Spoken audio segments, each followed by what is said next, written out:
those guys. The hell is he not higher on this list? And especially, why isn't he higher than the great LaMelo Ball, but still developing, and we need to see more from that same LaMelo Ball. At least put him in a position where he's higher than LaMelo Ball. And then I won't have such an issue. But there are other issues here, but I'm going to let y'all go after it. So my biggest issue is that this list, it only furthers a micro issue that the NBA already has.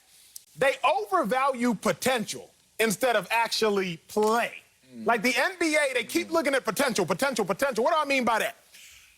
Zion, let's just talk about him first. Zion, we already know Zion goes crazy. We know what he has the ability to do. But we also know that he's played 69 out of a possible 122 games, playing 57% of the games. LaMelo Ball, I believe he's going to end up playing 41 out of a plausible 72 games this year. That's 57% of the games. So the two of the top three players on this list is primarily predicated upon their potential. But can we look at what some dudes have actually done? I'm going to start and sprinkle a little Jason Tatum before I really get to my point. There you go. Jason Tatum, let me just sprinkle a little bit of that. He's played 315 out of a plausible 332 games. That's 95%. The first grade that you get in class, regardless of your educational level, is attendance. Y'all already know this. Middle school, high school, and even in college, attendance already counts for about 10% of your grade. Just show up. Zion has showed up 57% of the time. LaMelo Ball on track to show up 57% of the time. Jason Tatum shows up. At least the first grade you're going to get is an A, because he shows up 95% of the time. But I think my biggest gripe is really with Jamal Murray being a 13th. He gets slept on because, again, if we're going to talk about potential, I got to talk about reality.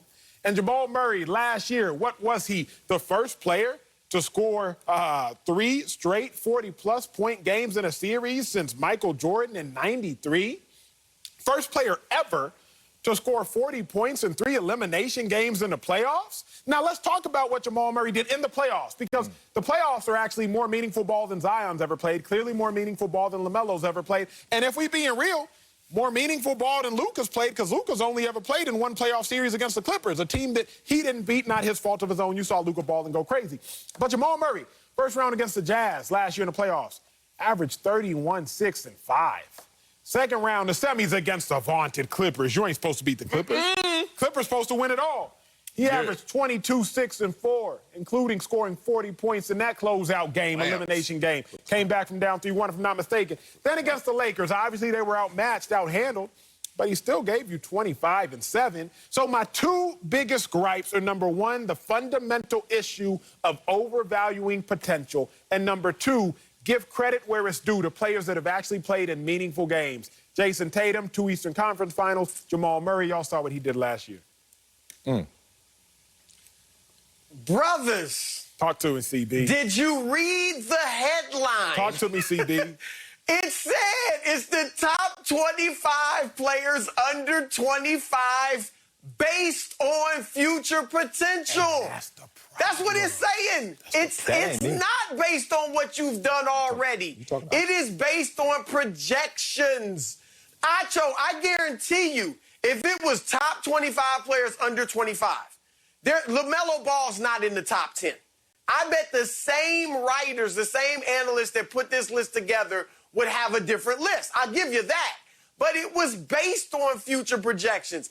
And with that being the case, Luka's number 1 either way, okay? I got no problem with Zion at 2. No. And I'm going to be honest, when I first saw the list, not knowing it was future potential, I said, what? LaMelo at 3? But then understanding that, I've got no issue with LaMelo at 3, and here's why. LaMelo Ball as a starter in Charlotte, 21 games, nice sample size for a rookie. 19 points, 6 dimes, 6 rebounds, 46% shooting, that's nice, on 42.5% shooting from 3. That's phenomenal. And Charlotte was 11 and 10 in those 21 games. So they were winning with him as the starter. You know how many 19-year-olds have done that? 1. and his name is LeBron James. Kevin Garnett wasn't this good in the NBA at 19. Kobe Bryant wasn't this good in the NBA at 19. Tracy McGrady, we can go on and on. LeBron and LaMelo have done this type of damage as 19-year-olds. So I'm cool with that. My main problems is De'Aaron Fox is too high at 6. All right, he can't shoot the 3, and he really doesn't even shoot free throws that well. He should be lower. I think they completely disrespected Trae Young and Ja Morant. Ja is 15, Trae is 16. They act like Trae Young's not averaging 25 and 9 assists for the 4th seed in the East. I don't get that. I know Nate McMillan's a big part of their success, but Trae Young is still balling, and Atlanta is winning. And then Ja Morant, with not much help around him, had Memphis in the 9th seed in the West last year as a rookie, in the 8th seed right now in the West with Memphis. So I thought they totally disrespected those two, but I'm fine with Melo. Here's my thing, CB.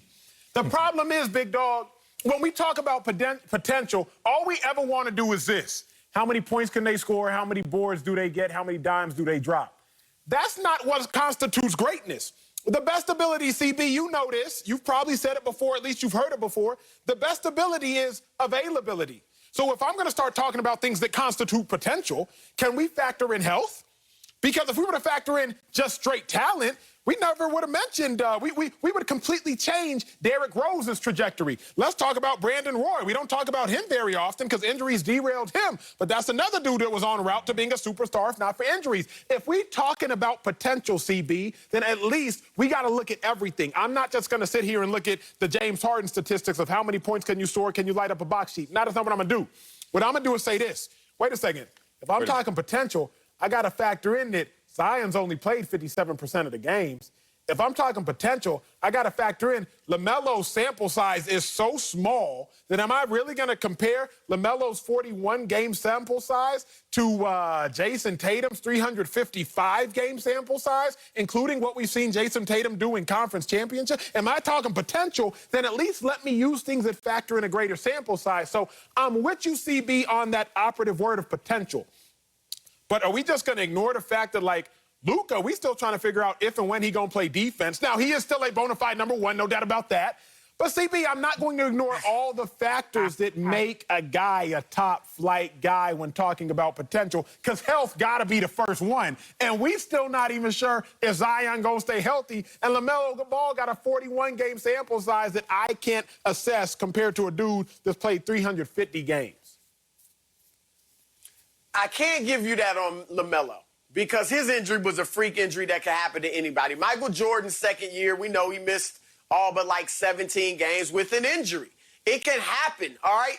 But Zion, I'll give you. Zion is a concern. His durability, that's one of the major reasons he shouldn't be number 1 like some other people think he should, because his durability, we have no idea. I'm with you on that, Acho. And his game is not going to age as well as some of these other guys' games. If he loses his athleticism for whatever reason, whether it's just age and attrition or he gets hurt, he has a knee injury, and, you know, he comes back a different player, to your point, like Derrick Rose, he's done. I mean, he'll still be in the league, but he won't be dominating anybody because his game right now is all athleticism and being able to handle the ball some. So I'm with you on Zion in that regard, but I can't give you that on LaMelo just because that's a freak injury that can happen to anybody. Yeah, I disagree with Acho, even though it's poetic to say the greatest ability is availability. You need a little more than just availability. So I can make an assessment, even though it's a small sample size, for LaMelo Ball. That said, he still shouldn't be 2 slots higher than Jason Tatum. Like, Jason Tatum, not only, this is what I have a problem with. I get the potential thing. I saw that. Is he as good as Jason Tatum now? No arguable. Is he that much better than Jason Tatum? Nobody's going to say that just yet. I don't care what you project out of him. You stop projecting the same kind of greatness out of Jason Tatum when he's already giving you such a tremendous resume already in his career. One of 5 players ever to tally what he has in rebounds, points, and assists at age 22. And the other guys are Kevin Durant, T-Mac, Garnett, and LeBron James. I mean, it's insane to say that. So projections is why we stay in the barbershop late, because everybody's going to have an argument. But the point of it is, I still don't see how you can have Jason Tatum at a 5 and then look at LaMelo in this short of a sample size with numbers that are not even better than Tatum's, 19-6-6 versus 25-7-4, and still say not only is he as good, but he's better